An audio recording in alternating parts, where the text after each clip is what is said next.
begitu tahu prestasiku kayak gitu kan, bapakku tuh merasa kayak sayang banget kalau sepinter ini terus ke seni kayak gitu kan. Terus aku kayak, loh kenapa emang orang seni? Iya kan? Orang seni nggak boleh orang pinter gitu kan? Emang seni nggak pinter? Nah emang seni nggak pinter kayak gitu tuh lebih menohok tuh sih.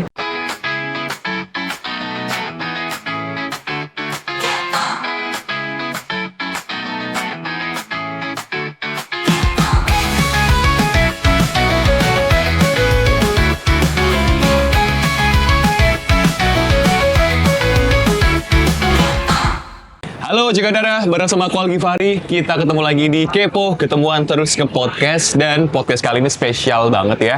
Tempatnya cakep, nyaman, dan ntar kita juga bakal ngeliat sesuatu yang indah ya. Indahnya bukan cuma di mata, tapi juga di lidah. Sekarang kita barengan sama salah satu tokoh ya. Ini aku nyebutnya macam-macam banget ya.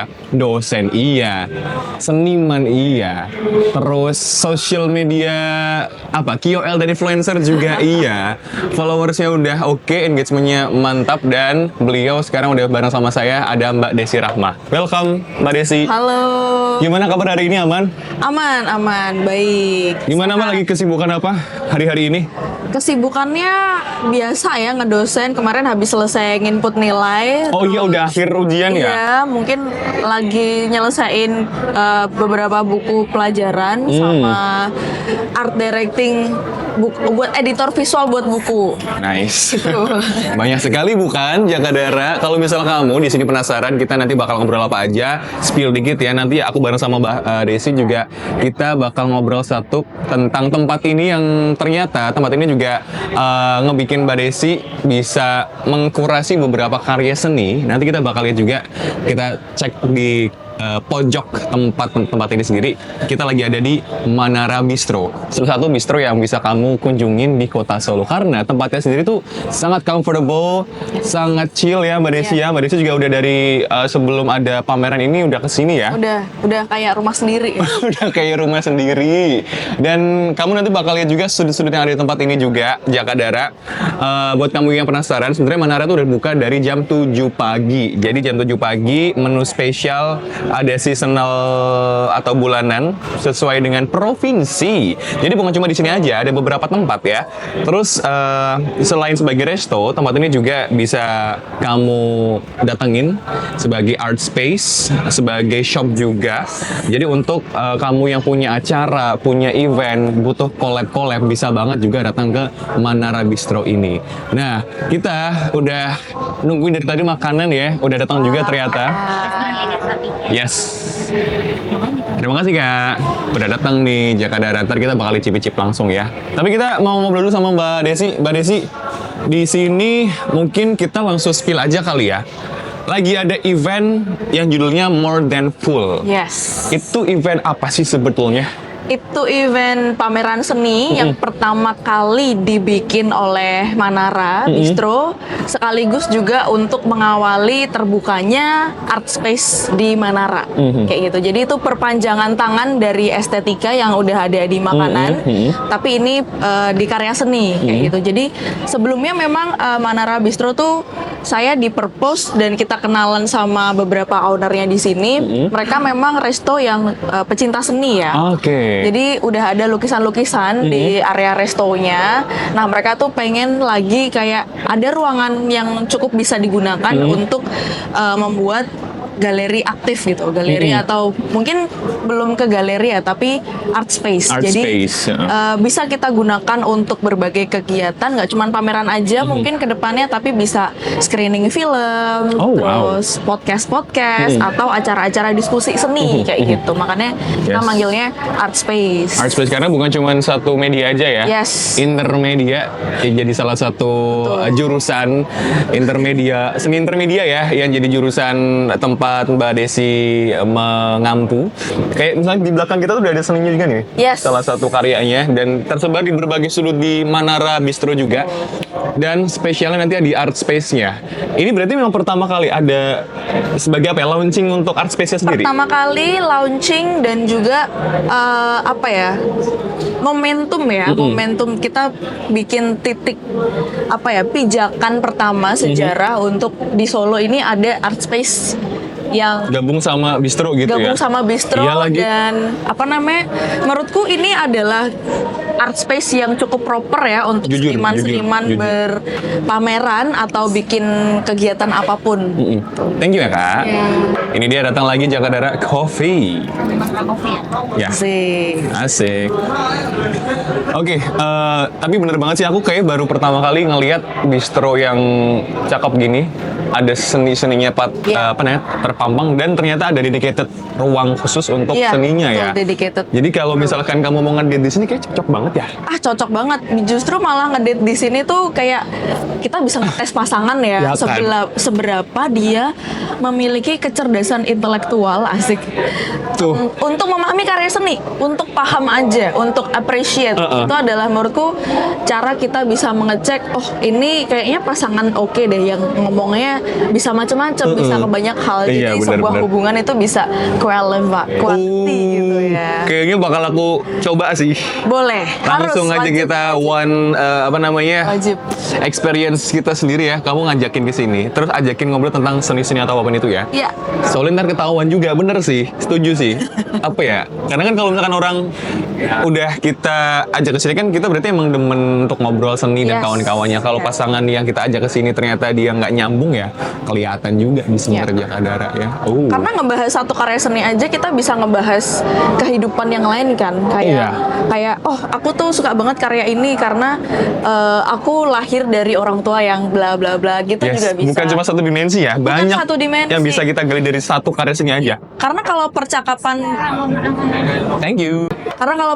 antara dua orang aja kayak kamu sukanya apa, itu kan kayak bosen kan, tapi harus ada pancingan-pancingan yang sebenarnya bisa membuat orang lain itu mengeluarkan histori dirinya secara natural, secara organik. Nah itu salah satu pemicunya bisa karya seni. Nah, itu Jakadara itu yang bikin aku tertarik juga buat ngobrol sama Mbak Desi karena ya aku baca dari salah satu profile kurator kita Mbak Desi Rahma untuk karya-karya seni yang nanti kita bakal tilik. Ada satu kata-kata yang bikin aku tuh kayak, wih, ter-highlight gitu loh ya. Ada beberapa hal yang tidak perlu untuk ditepuk tangani, yaitu adalah makanan dan juga seni. Betul gitu ya kurang lebih ya? Betul. Maksudnya seperti apa itu Mbak Desi? Maksudnya gini, sebenarnya aku menempatkan karya seni sama makanan itu kayak buku. There is no loyal friend as loyal as book. Oke. Nah, makanan dan karya seni itu tuh dia diciptakan oleh seniman ya. Kalau makanan itu juga ada seniman kuliner gitu. Aku menyebutnya semua orang itu adalah seniman, dan seniman itu adalah scientist atau Yes. ilmuwan gitu. Karena mereka meracik, mereka membuat trial error itu macam-macam. Jadi menurutku seni dan makanan itu sama loyalnya sama buku. Kita nggak meminta tepuk tangan, bahkan kita bebas untuk mengkritisi karya seni. Bebas karya seni karena ya Jadi, itu cara apalagi- kita mengapresiasi ya itu ya. Betul, bahkan makanan aja ya. Kadang tuh aku pernah lihat ya beberapa konten di TikTok yang viral itu ibu kita udah masak nih, tapi kita tetap masak mie instan. Iya. Nah, kayak gitu-gitu kan bahkan seloyal itu ya, kayak ya udah marah mungkin ya, tapi kan kedepannya kita akan ngulangi lagi dan ya nggak apa-apa, itu adalah kayak dinamika kehidupan gitu. Itu dia. Langsung aja mungkin kita icip-icip kali ya. Boleh. Kita apresiasi ini kata Mbak Desi. Boleh, betul. Kita mulai Ini dari enak banget. Aku Kamu udah coba? cobain. Belum. Aku belum Udah. coba nih. Udah. Coba deh kita coba bersama Aku udah Jakadara nyobain. ya. Ini belum sih, ini baru datang ini. Yuk Mbak, kita icip Mbak. Oke. Ini pertama kita mulai dari hash brown lidah sapi. Tak pikir jadah loh ini. Orang Jawa soalnya saya. Loh, bisa aja dipikir Bisa loh. kayak gitu karena memang Manara kan fusion ya, Fusion, antara Western sama Nusantara Oh, wow. gitu. Kita coba hash brownnya dulu. Hash brown tuh gini guys. Dari kentang. Ini lidahnya kita coba. Gimana, seru ya? Oke, nice. Di sini ada dadar gulung dan juga Manara Coffee juga yang wajib banget buat kamu cobain semua. Karena kalau misalnya kamu lagi pengen nongkrong santai sambil ngemil-ngemil ini cocok banget buat kamu, nggak terlalu kenyang, tapi juga bisa tetap menstimulasi biar nggak ngantuk ya. Kadang tuh kalau kita Ya. cuman nongkrong itu ngantuk ya. Dan boleh ya, boleh di sini cuma pesan kopi sama snack. Boleh. Itu sangat-sangat Boleh. boleh. Jadi jangan Kemudian, oh di sini harus makan. Iya, jiper kayak aduh kalau nggak pesan makan nggak boleh nih berarti. Iya, Boleh kok betul. ya. Karena suasananya juga ada outdoor ada indoor. Jadi kamu bisa terserah mau nikmatin yang sebelah mana. Kayak berasa suasana di Europe gitu loh Jaga Dara. Kayak bonjour, comment tu t'appelles? Ngomong sama ala-ala gitu. Oke, ini doyan ya Mbak ya? Doyan ya. Aku emang ada kultur kalau sekali sendok udah nyentuh makanan harus aku habisin. Aduh, itu sebenarnya itu bagus ya. Karena ini juga nggak bisa berhenti juga Nggak sih. bisa berhenti juga karena aduh apa ya addicting gitu loh. Aku coba dikit lagi terus kita mau coba yang dada gulungnya dari sini. Oke, aku mau coba yang dada gulungnya Jaka Dara. Salah satu menu yang kamu bisa pesan juga di Manara Bistro. Ini dada gulungnya ada sebenarnya dada gulung pada umumnya, cuman memang dibikin lebih presentasinya lebih ciamik ya. Oh, cobain dulu. Itu bukan dadar gulung pada umumnya Oh sih. wow. Cobain, Itu cobain. dia. Aku belum pernah nyoba soalnya, udah pernah nyoba Mbak Desi. Coba deh cobain.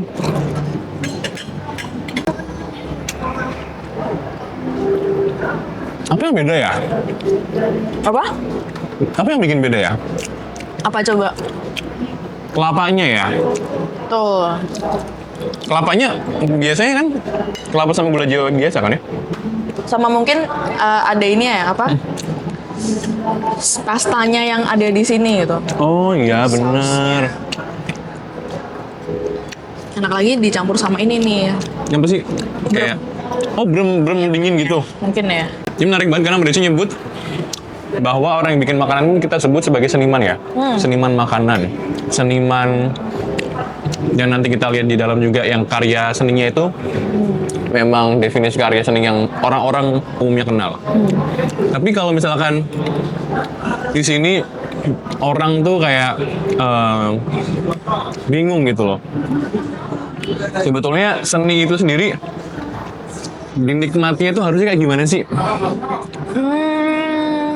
Ya ini beberapa. Berhubungan dengan tadi ya kalau ngajakin ngedate Iya. juga kita mau ngetes orang emang apa nih menikmati seni itu seperti apa? Ini sebenarnya pertanyaan yang cukup sering aku denger ya dari gimana sih cara menikmati karya seni. Kalau aku memang pertama itu dari visualnya. Kalian dari keseluruhan itu suka nggak sih sama ada nggak salah satu visual yang disuka gitu? Entah itu style warnanya atau style penerapan gayanya. Itu yang mana yang suka. Baru setelah itu kan memang karena seni rupa ya, makanya dari mata turun ke hati ya. Nah, kita pasti ada sense of heartful side gitu. Tapi kalau enggak ya mungkin kita bisa jalan detail ke karyanya baru kita bisa tahu oh ini tuh ternyata uniknya di sini. Uniknya di sini. Kalau kamu penasaran uniknya kayak gimana, kita langsung aja akan menikmati sebuah karya-karya yang dikurasi langsung sama Mbak Desi Rahma by Manara Bistro. Oke, kita langsung aja ke art space-nya yuk. Oke. Yuk. Let's go. Let's go. Oh, kolaborasi juga sama. Sama Matsuri. Oke, sama Matsuri juga. Nah, kan ada karya lagi. Ada karya. Oke, menarik, ini menarik. Ini kan menarik. bisa lihat kan kayak studio. Iya, kayak Kitchen studio, benar. gitu. Nah, ini nih kita sampai di More than full. More Than Full mencerna cahaya dari hidangan. Oh ini. Ini judulnya dan signage untuk ke arah galeri. Jadi orang tuh kalau mau masuk tuh langsung tahu ya. Yes. Oke.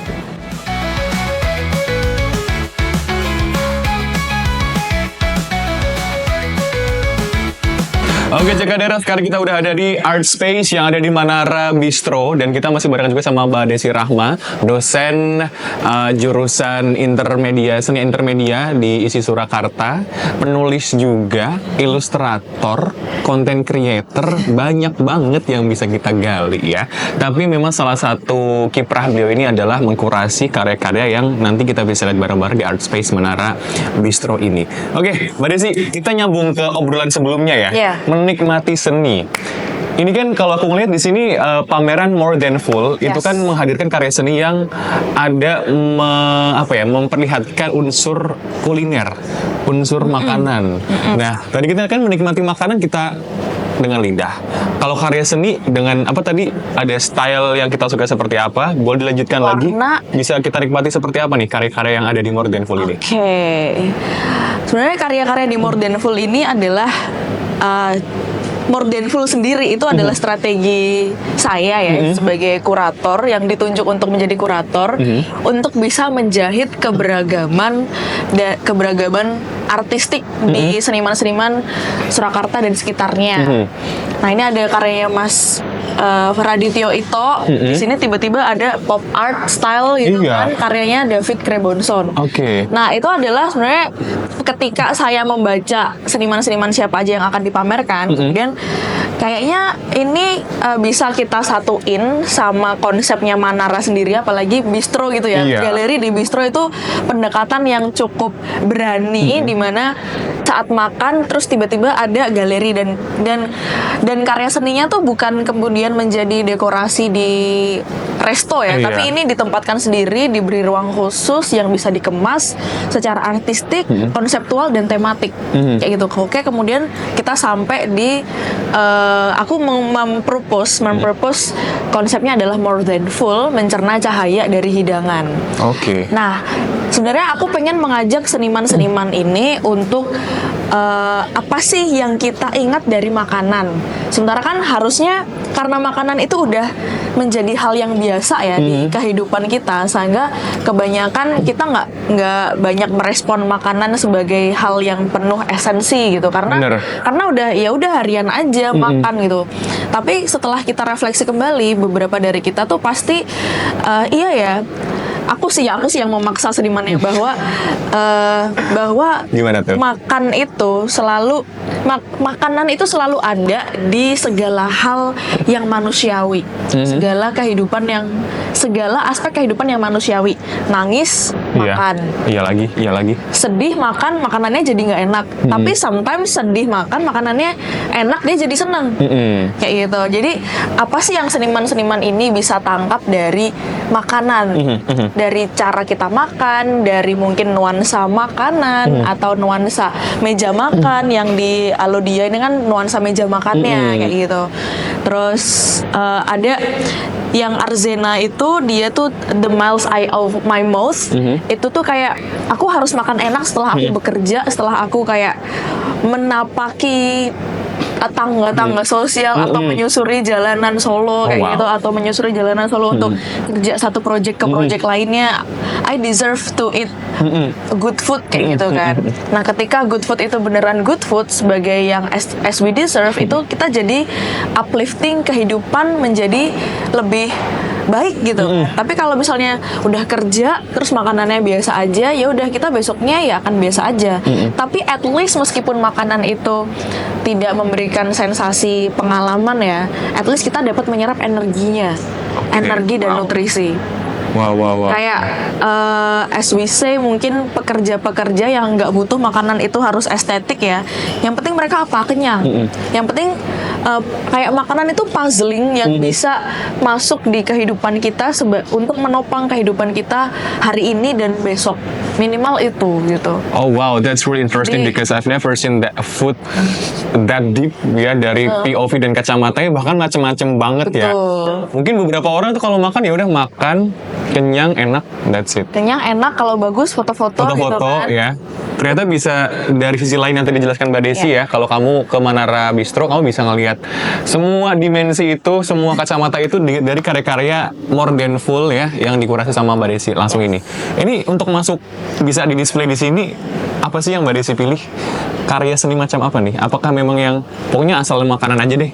Atau ada penilaian seperti apa yang Mbak Desi kasih? Beberapa seniman mungkin karena aku gini, jadi awalnya itu siklusnya adalah senimannya aku dikasih profil seniman yang macam-macam artistiknya. Itu dari seniman yang udah dipilih dari Manara sendiri. Jadi sebenarnya aku bisa dibilang co-curator ya, karena udah karena udah ada ini, tapi dari Manara tetap aku kuratornya gitu. Jadi saran mereka ada 3 sampai 2 seniman yang disarankan, lalu aku nambahin orang-orang yang seniman-seniman lain yang mungkin ada karya-karya tentang makanan. Nah, Sebenarnya cukup variatif juga ya. Kayak ini Krebonson itu dia menampilkan makanan dari segi kultural dan segi sosial.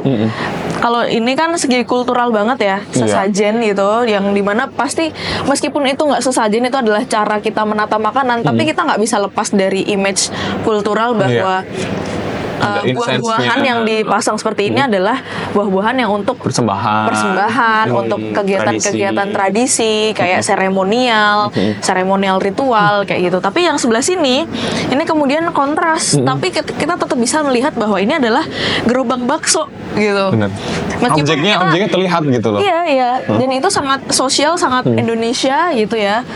Terus dikasih kontradiksi bang beli bang. Jadi kayak ada juxtaposisi antara kita mau beli makanan atau beli mbaknya gitu. Beberapa kolektor ada yang komentar soal itu. Itu cukup menarik ya untuk dibahas secara lanjut. Bahwa kemudian makanan itu juga bisa jadi representasi sosial dan kultural. Itu jadi betapa kita hidup di Indonesia, kita pasti yang pertama makan. Orang tua nyuruh kita kalau ke rumah kita, kalau kita main ke rumah nenek gitu ya, udah makan belum? Pertanyaan pertama. Biasanya udah makan belum? Kalau belum makan. Terus aku yang waktu juga misalkan kayak kita berantem sama orang tua nih. Terus kayak kita ngurung diri di kamar. Ke beberapa orang tua, mungkin termasuk orang tua aku juga, mungkin orang tua Mbak Desi juga, dan mungkin orang tua Jakadara juga nih. Kalau misalkan lagi ngambek-ngambekan tuh orang tua kadang ngetok pintu terus kayak ngasih makanan. Iya. Kalau enggak, Dek, yuk makan malam. Udah tiba-tiba nothing happen aja. Makanan lah yang menjadi jembatan emosi antara dua orang yang berseteru ini. Bahkan juga ada diplomasi makanan juga kan? Ya. Kayak bukan di Indonesia, let's say di Jepang. Orang Jepang tuh demen ngasih buah-buahan yang nilainya tidak terhingga gitu ya, sebagai persembahan termasuk karya-karya ini. Luar biasa banget, dan kamu bisa banget tahu karya-karya berikutnya yang masih ada di belakang nggak kelihatan nih di Art Space Manara Art yang emang udah co-curated by Mbak Desi Rahma. Mbak Desi Rahma bisa berbicara luar biasa kayak begini, aku tuh penasaran Mbak Desi. Gimana sih journey awal Mbak Desi mengenal seni gitu loh. Ini pertanyaan yang mungkin udah berkali-kali ya. Iya sih. Cuman kita mungkin agak pingin itu deh, kulik dari sisi apa yang bikin Mbak Desi berbeda sama seniman-seniman lain, atau mungkin dosen-dosen seni lain. Aku sama aja sih kayak mereka. Oh, masa ngerasa sama? Sama aja ya, kita kesibukannya ngajar, nulis artikel gitu aja. Tapi mungkin pendekatan yang berbeda dari Mbak Desi ke mahasiswa mungkin, atau dari pendekatan Mbak Desi dalam memproduksi karya-karya seni. Oh gitu ya. Mungkin karena aku berangkatnya dari ini ya, sekolah yang IPA gitu. Oh, sekolah kamu IPA, Mbak? Sekolah IPA. Oh, wow. Terus memang dulu lucunya adalah keluargaku tuh bapak ibu adalah seorang guru seni ya. Ibu ngajar di TK tapi di paralel gitu, secara paralel, jadi beberapa TK tapi ngajarnya ekskul seni. Nah itu tertularnya dari bapakku. Bapakku dulu adalah FKIP seni rupa UNS kayak gitu. Jadi dia lulus terus menjadi guru seni. Tapi sebelumnya dia adalah sales di dealer mobil. Terus akhirnya bisa. Nah, terus dia menekuni atau fokus di seni ketika dia jadi guru seni di Madiun. Nah, dari kecil kan berarti aku udah cukup akrab ya sama karya-karya seni, sama buku-buku yang mungkin ada di rak buku bapakku gitu. Jadi aku udah kelas 3 SD itu aku udah hafal banget sama karya-karya Monet, Salvador Dali, aku tuh udah tahu. I love Salvador Dali. Ya. Pablo Picasso. Exactly. Frida Kahlo, kayak gitu-gitu semuanya aku oke lah ya, pengenalan hal itu sudah ada sejak SD. Cuman kemudian anehnya adalah ketika aku excellate di beberapa pelajaran di sekolah, itu tuh orang-orang ngarahinnya malah nggak ke seni, jangan ke seni. Sayang gitu banget. malah. Justru malah diarahinnya ke dokter. Karena memang keluargaku itu banyak dokternya. Jadi kayak terinfluence dan menginfluence gitu, ya udah jadi dokter aja kayak gitu. Jadi biar makin banyak dokter di keluarga ini gitu kan. Terus kayak enggak deh sepertinya itu kayak pas SMA gitu, udahlah aku mantep di seni. Karena justru malah pas SMA itu sering ikut ini ya, enggak sih, SMA itu beberapa kali sama teman-teman apa ya namanya ya, ekskul. Kita dulu ada ekskul olimpiade sains gitu kan. Nah itu aku one of them. Terus itu serem-serem sih, maksudnya kayak hari ini kita ngebahas fisika astronomi kayak gitu. Wow. Nah jadi ada beberapa enggak sih berapa ya, sekali dua kali itu kita sempat sampai nyoba ikut olimpiade. Oke. Olimpiade antara lokal dulu terus kemudian provinsi gitu kan, olimpiade fisika. Nah begitu tahu prestasiku kayak gitu kan, bapakku tuh merasa kayak sayang banget kalau sepinter ini terus ke seni kayak gitu kan. Terus aku kayak, loh kenapa emang orang seni? Iya kan. Orang seni nggak boleh orang pinter gitu kan? Emang sini nggak pinter? Nah emang seni nggak pinter kayak gitu tuh lebih menohok tuh sih. Terus abis itu aku ini ngakalinnya, aku emang udah seneng banget kan di seni. Tapi tuh gimana? It's organically ada di diri karena aku melihat seni itu nggak cuman soal gambar ya, tapi bagaimana kita bisa melihat ini sebagai pendekatan atau artefak yang ada atau representasi artefak dari sebuah masyarakat gitu. Itu menurutku kayak wah ternyata dari karya Salvador Dali aja kita tuh bisa tahu habit-habit sosialita kayak gitu. Dengan tipe surrealismenya itu Iya, ya. dengan tipe surrealismenya, terus kemudian kita bisa tahu psikologi antara satu orang dengan orang lainnya. Itu ternyata sangat membuka dimensi yang beraneka ragam gitu. Nah, terus habis itu ya udah aku menjalani hidup setelah keterima di kampus seni ya, itu di UNS. Itu kenapa UNS? Karena ada kakakku yang lagi kuliah kedokteran di situ. Jadinya kayak Yaudah, biar biar gak ada, ribet dan biar ada yang ngawasin gitu kan. Ntar kalau seni kan takutnya hal-hal negatif Ya lagi banyak berseliweran. stereotip yang mengelilingi ya. Tuh, kayak gitu sih. Terus semester 6 tuh aku bosen banget karena di Solo itu dulu ya pas aku masih mungkin tahun 2012-an 13-an itu geliat seni rupanya nggak wow di Jogja sih, emang beda banget ya. Tahun segitu ya, Tahun segitu. belum segitu membara ya. Betul. Ini aja kan sebenarnya Manara ini kan juga galeri ke berapa ya? Galeri less than 5 gitu yang mungkin proper untuk untuk memamerin karya seniman gitu. Nah, terus habis itu aku di semester 6 bosen, pengen kuliah lagi S1 di ISI Jogja. Terus sama bapakku, ngapain kuliah S1 lagi? Mendingan ntar S2 aja ke Jogja kalau emang kamu serius gitu kan. Ntar jadi dosen. Nah, udah diplot lagi tuh jadi dosen. Kayak gitu. Tapi kemudian kayaknya aku tuh setelah lulus itu belum langsung jadi dosen.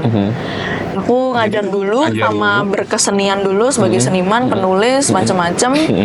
Ngajar di sekolah internasional. Nah, di sekolah internasional ini aku bener-bener kayak apa ya, kompleks dan semua pengetahuan seniku tuh jadi terhubung satu sama lainnya karena emang Western people itu tuh bener-bener bisa tahu fungsi seni itu di mana? Satu di pendidikan, dua di pengetahuan mereka untuk memahami masyarakat.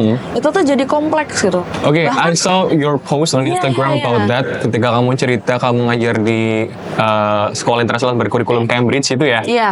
Kamu punya ruangan sendiri, kamu bebas mendekor ruanganmu. Betul. That's really amazing things to do as a newcomers teacher kali ya, bisa mengenal seni itu ngajarinya pakai bahasa Inggris berarti ya? Bahasa Inggris full time dan anak-anaknya tuh beragam ya, ada yang dari Korea, ada yang dari Jepang, ada yang dari Swiss, ada yang dari Swedia, macam-macam. Dari Eropa, dari Perancis itu juga ada. Bahkan ada anak yang dia pure bapak ibunya Perancis tapi dia nggak bisa bahasa Inggris, biasanya bahasa Perancis sama bahasa Jawa. Jadi aku ngajarinnya pakai bahasa Jawa. Bonjour, sedoyo. Nah, yes, exactly. Gracias yo. Oh wow. Oui. Oke, habis itu kemudian melanjutkan karirnya sampai sekarang. Betul. Masih berkiprah dalam dunia seni. Yes. Mungkin satu pertanyaan terakhir kali Mbak ya untuk menutup kebersamaan kita.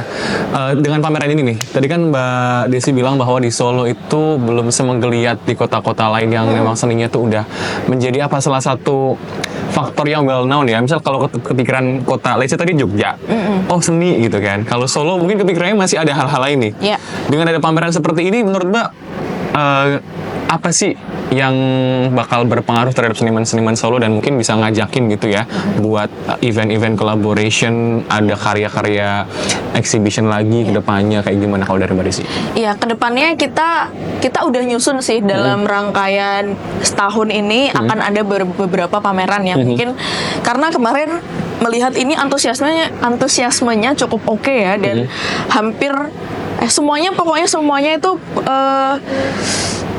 responnya positif, dan mengharapkan ini bisa jadi menginspirasi mungkin Gerakan-gerakan lain ya. gerakan-gerakan lain yang bisa mencontoh dari Manara.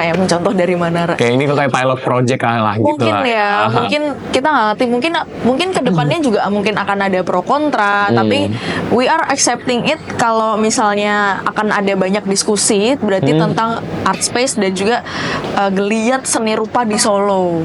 Ya gitu. Ini mungkin bisa jadi salah satu penanda bahwa sekarang Solo udah bisa merespon seniman-seniman, apalagi seniman rupa ya. Iya. Yang memang galeri di Solo itu nggak sebanyak di Jogja. Mungkin ada ya, tapi aku belum beberapa kali dinotis ada galeri ini, ada galeri itu. Tapi mungkin yang proper baru ini gitu. Aku yang ngelihatnya, bukan bermaksud ini ya mendiskreditkan apa yang sudah ada ya. Apa yang sudah ada, cuman mungkin kedepannya kita bisa mengkonsep lebih keren lagi seni rupa di Solo itu seperti apa gitu. Itu kalau kamu penasaran kayak gimana, pokoknya datang langsung aja di Manara Bistro. Ada More Than Full Exhibition yang bakal berlangsung di sini ya. Dari tanggal berapa sampai tanggal berapa sih Mbak ini Mbak? Sampai tanggal 20 Juli. Kemarin Sampai tanggal 20 Juli? Iya. Kemarin pertama dibuka opening tanggal 19 Juni. Oke. Opening, kemudian besok sampai tanggal 20 Juli. Sampai 20 Juli, buat kamu yang penasaran langsung aja, karena udah bulan depannya lagi udah bakal beda lagi nanti ya. Bakal beda lagi. Wih, seru. Ditunggu juga untuk seniman-seniman dan juga mungkin penulis-penulis seni yang mungkin bisa merespon ruang ini seperti apa. Kita juga butuh feedback ya, untuk kedepannya kita bisa gimana nih, baik untuk Manara atau untuk skena seni rupa Solo gitu ya. Wih, jadi seni rupa tuh punya skena juga ya? Iya Bukan cuma dong. musisi doang ya? Betul. Nice. Skena seniman seni rupa Solo. Seniman seni rupa Solo. Wih. Ini kan juga sebenarnya panggung kan ini. Panggung Ini adalah sih. panggung. Galeri Iya, itu adalah benar. panggung bagaimana seniman-seniman itu bisa memaparkan pendapatnya dan perspektif mereka melalui karya seni. Nah, ini kita adalah panggung. Panggungnya memang kalau seni rupa bentuknya ruang ya. Kayak gitu. Ada ruang indoor, ada ruang outdoor. Nah, mungkin kedepannya kita bisa memaksimalisasi ruang outdoor yang ada di depan Manara itu, yang ada di depan Art Space Manara itu juga bisa. Jadi terbuka untuk seniman-seniman patung. Jadi ini mungkin versi pertama ya. Pameran ini seperti ini, silahkan direspon. Kita juga terbuka sama feedback yang ada kedepannya akan gimana. Nanti setelah ini akan ada pameran lagi dan temanya masih on secret. Yes, jadi kamu tungguin terus aja keseruan lainnya. Mungkin nanti Mbak Desi juga akan berhasil menjadi curator, atau mungkin nanti Mbak Desi karyanya bakal nampang di sini juga. Oke. Who knows ya. Kamu pokoknya datang langsung aja ke Manara Bistro sampai tanggal 20 Juli. Ini masih bakal ada More Than Full Exhibition. Tapi kalau kamu mau datang mau makan-makan sambil nikmatin karya yang udah ada juga boleh banget. Jam 7 pagi udah buka. Dan again open collaboration buat kamu event maker yang pingin kolaborasi, termasuk mungkin seniman-seniman yang ingin juga nampang di sini. Kita tunggu banget, dan kayaknya sorry banget Mbak harus berakhir di sini keseruan Sayang kita. banget ya. Nanti kita lanjut lagi deh abis ini off record ya. Jangan darat, thank you banget yang udah nonton dari tadi. Aku Algi Fari sama Mbak Desi Rahma. Undur diri dulu, sampai jumpa di episode Kepo. Ketemu terus podcast selanjutnya. Bye bye.